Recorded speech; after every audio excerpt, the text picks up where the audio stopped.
Welcome back. The Prime Minister has just finished his address at the after the Bhoomi Pujan ceremony in Ayodhya and has now left and on his way out at the moment. But I've got with me our Managing Editor Vinay Tiwari and Mandar Phanse from on ground in Ayodhya as well. Vinay, of course, this entire Bhoomi Pujan event didn't come without its fair share of controversy, on the fact that it was being held amid a pandemic when the focus should be on other things rather than a religious event. So that also, there was a lot of that politicization in the run-up to this event as well.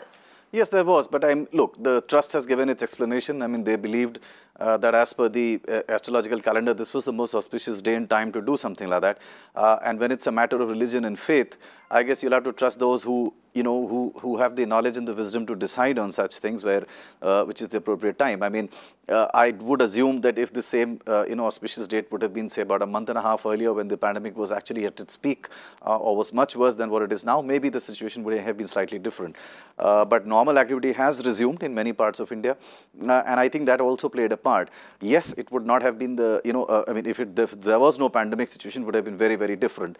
But obviously, this is something that was decided on the basis of a very calculated, auspicious date and time, and hence that's the reason why they went ahead with it. So, I mean, that controversy, frankly, hasn't really gained the wings that one would have expected. There is always whataboutery which people make about there are more important things to do, and of course, I mean, but that's part and parcel of politics. You can always pit one against the other and say that this is more important than the other, and why is that not being addressed? So, I mean, I don't think that's really going to be something that's going to resonate. But the bottom line remains that yes, in an ideal world, the BJP or the government would have wanted this ceremony to have been much bigger and much grander. Mandar has been reporting on the ground how many people who've been stopped at the entry points of Ayodhya wanted to come inside and are not being allowed because obviously they didn't want to have the crowding around the venue. And if that pandemic was not there, surely there would have been lakhs of people inside the city. Tavni. Yes, absolutely, Vinay. And Mandar, coming to you here, of course, now the Prime Minister has left, but what is there anything, on the agenda for the rest of the day? What are we going to see, or is all the ceremonial part of it done, but is there anything else left? No, as of now, the ceremony is done as this was planned 3 days back. Since Monday morning, the Bhoomi Pujan has started, and then the cornerstone putting in the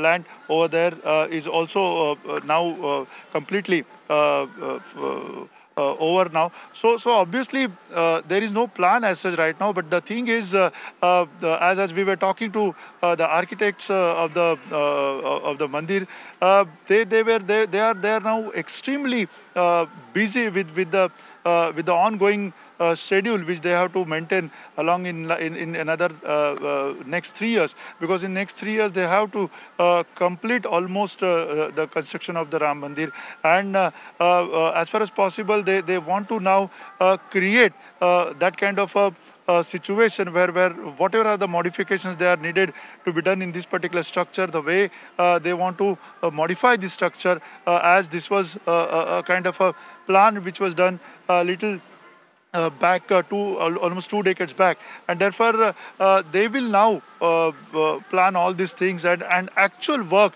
has started now as far as Ram Mandir construction is concerned.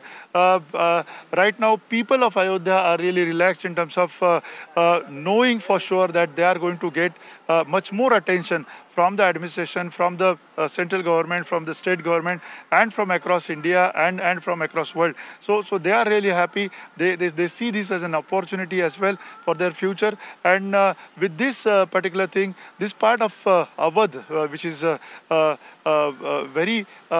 very much prosperous as far as its bounties, the natural bounties are concerned around. The river Saryu is really flowing with full flow.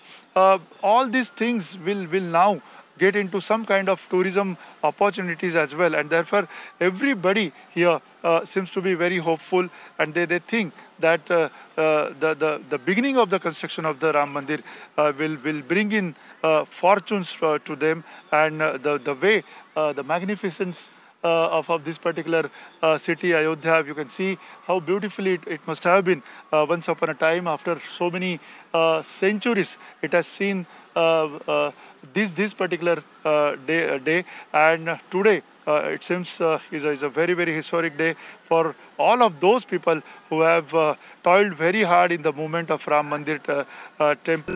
Last 4 decades, almost this socio-political upheaval almost has been witnessed by the Indians, and 70 years of legal tangle was there, and at the end of it, Supreme Court has ordered the construction of this mandir.